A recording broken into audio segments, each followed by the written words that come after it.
Hello student, আমি আবার চলে এসেছি একটা নতুন ভিডিও নিয়ে। আজকের আলোচনা হচ্ছে গিন্নি গল্পটি নিয়ে। তো আজকে আমরা আলোচনা করব রবীন্দ্রনাথ ঠাকুরের রচিত গিন্নি গল্পটি নিয়ে। গিন্নি গল্পটি পড়তে গিয়ে আমরা দেখি যে গিন্নি নামটি কেন হয়েছে। গিন্নি কথার অর্থ কী? গিন্নি কথার অর্থ হচ্ছে যে গৃহস্থের স্ত্রী, যিনি গৃহস্থকে সংসারটাকে বেঁধে রাখে, তাকে বলা হয় গিন্নি। গৃহস্থের কর্ত্রীকে বলা হয় গিন্নি। তো গিন্নির আচরণটি হচ্ছে একটু লাজুক প্রকৃতির। তিনি ঘরের সমস্ত কাজ করেন। তিনি দায়িত্বশীল একজন নারী। যারা গিন্নি হয় তারা এক দায়িত্বশীল নারী হন। তারা সংসারটাকে বেঁধে রাখেন এবং সর্বসমক্ষে তারা আসে না। তারা লাজুক প্রকৃতির হয়। তাদের কাছে বেশভূষা বলতে শাড়ি, এবং তারা একটু অন্তর্মুখী প্রকৃতির হয়। তারা ঘোমটার আড়ালে থাকে। তো এখানে রবীন্দ্রনাথ ঠাকুর এই গিন্নিটা লিখেছেন, গিন্নির নামকরণটা করেছেন আসুর চরিত্র হিসাবে। আসুর চরিত্র, আসুর আচার আচরণ, ওর ব্যক্তিত্বর মধ্যে গিন্নি ভাবটি লুকিয়ে রয়েছে। তা আশু এখানে যে আশু ছেলেটি যে চরিত্র, মেন চরিত্র, সে এখানে তাকে আমরা কি দেখি, সে একটা ইন্ট্রোভার্ট, মানে আমাদের এখন কথাকথিত যেটা আমরা বলে থাকি ইন্ট্রোভার্ট, অন্তর্মুখী। সে খুব একটা কথা বলে না, কিন্তু তার মানে আমরা গল্পের মধ্যে কিন্তু আমরা তার পড়াশোনার দিক থেকে, তার ডেডিকেশনের দিক থেকে কিন্তু শিবনাথ পণ্ডিতের কাছ থেকে সেরকম আমরা খারাপ কিছু আমরা গল্প পড়তে গিয়ে আমরা দেখিনি। এখানে আমরা দেখেছি কি, যে সে খুব একটা লোকের সাথে কথা বলে না, সে খুব একটা মেশে না সবার সঙ্গে, খুবই শান্ত প্রকৃতি, খুবই লাজুক প্রকৃতি।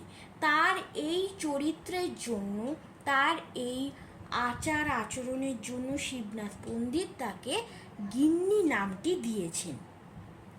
তাই তার চরিত্রকে ভিত্তি করে রবীন্দ্রনাথ ঠাকুর এই গল্পটি নাম দিয়েছিল গিন্নি। গিন্নি তাহলে অর্থ কি? গিন্নি কথাটির অর্থ কি? তাহলে তো আমরা বুঝতে পারছি, গিন্নি যারা গৃহস্থের স্ত্রী, তারা পর্দার আড়ালে থাকে, মানে তারা অন্তর্মুখী প্রকৃতি, সব সমক্ষে তারা বেরোয় না, তাদেরকে আমরা গিন্নি বলি। তো এখানে আসুর প্রকৃতি, আসুর আচার আচরণের মধ্যে দিয়ে আমরা সেই গিন্নির প্রভাবটাকে আমরা দেখতে পাচ্ছি। এখানে শিবনাথ পণ্ডিতের কথা প্রথমে বলা হয়েছে, যে শৈশবে তাদের পাঠশালায়, শৈশবে রবীন্দ্রনাথ ঠাকুরের পাঠশালায় এক পণ্ডিত ছিলেন, তার নাম শিবনাথ পণ্ডিত। তিনি খুবই কড়া ধাঁচের প্রকৃতির একজন মানুষ ছিলেন। তিনি যেমন মানে অন্যায় করলে, ছেলেরা পড়াশোনা না পারলে তাদেরকে যেমন প্রহার করতেন, ঠিক তেমনি তার কথার বাণে সবাইকে বিদ্ধ করতেন। এমনভাবে তিনি কথা বলতেন, এমনভাবে তিনি মানুষের সাথে, মানে ছাত্রদের সাথে এমনভাবে তিনি আচার ব্যবহার করতেন যেন মনে হতো যেন মানে মানে তীর নিক্ষেপ করছে, এরকম টাইপের। তো এখানে আমরা দেখি শিবনাথ পণ্ডিত এছাড়া কি নাম, সবাইকে আলাদা করে নাম দিত, প্রতিটি ছাত্রদের আলাদা আলাদা নাম। কারোর নাম ভেটকি, কারোর নাম যেমন আশুর নাম দিয়েছে গিন্নি, কেউ তার নাম শশীভূষণ, তাকে অন্য একটা নাম দিয়েছে। এই রকম বিভিন্ন ধরনের নাম দিয়ে তাদেরকে আখ্যায়িত করত।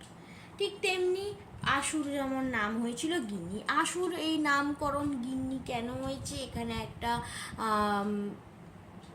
এখানে একটা ঘটনা ঘটে। সেই পর থেকে শিবনাথ পণ্ডিত তাকে গিন্নি বলে নামাঙ্কিত করেছিলেন। একটা সময় সেদিন ছিল বর্ষাকাল, বৃষ্টির সময়, তো পাঠশালা যথারীতি বন্ধ ছিল। তো কেউ মানে কোনো স্টুডেন্ট বা ছাত্র কেউ আসেনি।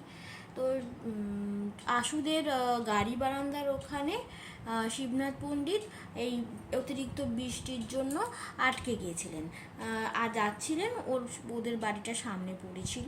তো সেই কারণে গাড়ি বারান্দায় শিবনাথ পণ্ডিত অবস্থান করেছিলেন। আর ছুটি থাকাকালীন, ছুটি ছিল বলে সেই কারণে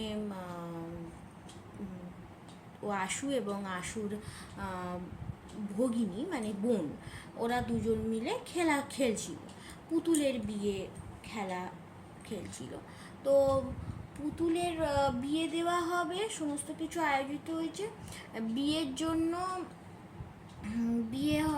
বিয়ের জন্য আর কি প্রয়োজন এক পুরোহিত মশাইয়ের।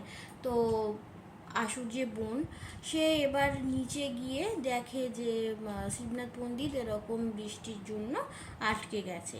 তো তখন নিচে গিয়ে শিবনাথ পণ্ডিতকে গিয়ে জিজ্ঞাসা করে যে আপনি কি আমার পুতুলের বিয়ের পুরোহিত হবেন? তো তাকে ধরে নিয়ে গেছিল। আশু সেই সময় বুঝতে পারেনি, মানে আশু এতটাই অন্তর্মুখী প্রকৃতির ছেলে, আর এমনিতেও ও ছোট, তো সর্বসম্মুখে খুব একটা বেশি মিশতে পারে না। তো আর শিক্ষক মহাশয়কে হঠাৎ করে ছুটির দিনে পুতুল খেলছে বোনের সাথে, হঠাৎ করে তার বাড়িতে আগমনে সে খুবই একটু মানে বিব্রত থেকে বড় কথা, সে খুবই অপ্রতিভ হয় যে হট করে চলে এসছে। সে বুঝতে পারিনি যে সে চলে এসছে, যে স্যারকে সে এক তো মানে ভয় তো থাকেই, তার মধ্যে তার মানে তখনকার দিনে শ্রদ্ধাটাও একটা বড় বিষয়। তো তাকে হট করে দেখে আশু বুঝতে পারিনি, আশু খুব মানে লজ্জায় ভয় পালিয়ে যায় ওখান থেকে, যে ওর বোন পুতুলের বিয়ের জন্য যাকে পৌরোহিত্যের কার্যে নিয়োজিত করেছে সে কে আর কেউ নয়, শিবনাথ পণ্ডিত। এই শিবনাথ পণ্ডিতকে ধরে নিয়ে এসছে। সেটা দেখে আর এই ছুটির দিনে বোনের সাথে পুতুল খেলা খেলছে সেইটা সে বুঝতে পারেনি যে হট করে স্যার চলে আসবে। তো সেই পরের দিন সেই বিষয়টি নিয়ে শিবনাথ পণ্ডিত শ্রেণীকক্ষে সকলকে বলে। এতে খুবই লজ্জিত বোধ করে সে, খুবই লজ্জায় আরও বেশি, মানে ওর নিজের একটা খারাপ লাগে যে বোনের সাথে খেলছি আর সেইটা তাকে দেখে হট করে স্যারকে বাড়িতে দেখে পালিয়ে যায়, ওরকম গিন্নির মতো, যারা গৃহিণী পত্রী তাদের মতো করে লজ্জায় সে ঢুকে পড়ে ঘরের মধ্যে। সেই বিষয়টি নিয়ে ভবিষ্যতে হয়তো কারোর কিছু মনে থাকবে না, তারা যখন সেই শ্রেণীতে উপস্থিত প্রতিটি ছাত্র এবং শিবনাথ পণ্ডিত স্বয়ং হয়তো সেই বিষয়টা নিয়ে মনে থাকবে না, কিন্তু সেই সময় আশুর মনে বেশি করে আর কি মনে হচ্ছিল যে সারা জীবন এই কথাটা আমাকে, গিন্নি এই নামটা আমাকে শুনতে হবে সারাটা জীবন। আর এই বিষয়টি নিয়ে বোনের সাথে পুতুল খেলা নিয়ে, তো এই বিষয় নিয়ে খুবই আশু খুবই লজ্জিত হয়। আর এছাড়া আশু মনে করতো যে আমি নিজের ঘরের বিষয়টাকে কারোর সামনে খুলবো না।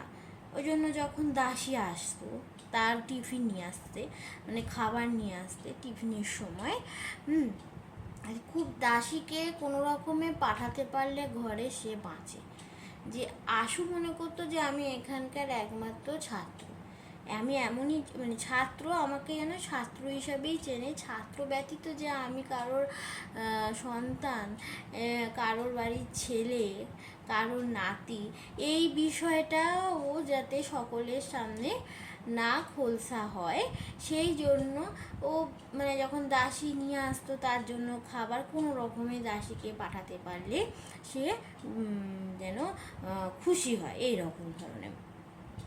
তো এই জন্য এখানে শিবনাথ পণ্ডিত ওকে গিন্নি নামাঙ্কিত করে এই রচনাটি গিন্নি নামাঙ্কিত করেছে, এবং এই রচনাটি এবং এই ঘটনাটি খুবই সার্থক করেছেন। এই কারণেই আশুর নামটি গিন্নি হয়েছে। এই হচ্ছে আলোচিত বিষয়। তো আমরা আবার আসব পরবর্তী একটি ভিডিও নিয়ে। এই তো আজকের এই গিন্নি গল্পটির আলোচনা এখানেই শেষ করছি। আমি আবার আসব পরবর্তী আর একটা ভিডিও নিয়ে। আচ্ছা, আমাদের এই গিন্নি গল্পটি থেকে কি কি ইম্পর্টেন্স কোশ্চেন্স আসতে পারে সেই বিষয় নিয়েও আমি আলোচনা করব। কিছু কিছু কোশ্চেন্স আমি দেব, তোমরা রিভাইজ করবে। গল্পটি তোমরা ভালো করে টেক্সটটা পড়বে, খুবই সুন্দর একটি গল্প, এমন কিছু কঠিন না। এইটা হচ্ছে মূল বিষয় যেটা আজকে এই ভিডিওতে আলোচনা করেছি, এবং আমি কিছু নোটস আর এবং শব্দার্থ, আমাদের হচ্ছে গিয়ে সব থেকে মেন হচ্ছে এইখানে তো সাধু ভাষায় লেখা থাকে, তো সাধু ভাষার সব মানে শব্দগুলো ভালো করে আমাদেরকে জানতে হবে, সেই জন্য শব্দগুলো আগে ভালো করে মনে রাখতে হবে। সেই বিষয় নিয়েও আমি সাধু চলিত ভাষা নিয়ে আমরা একটা ক্লাস করব, টেক্সচুয়ালস গ্রামার নিয়ে আলোচনা করব। তোমরা সবাই ভালো থাকবে, আমি আবার আসবো একটা পরবর্তী ভিডিও নিয়ে। ততক্ষণে টাটা।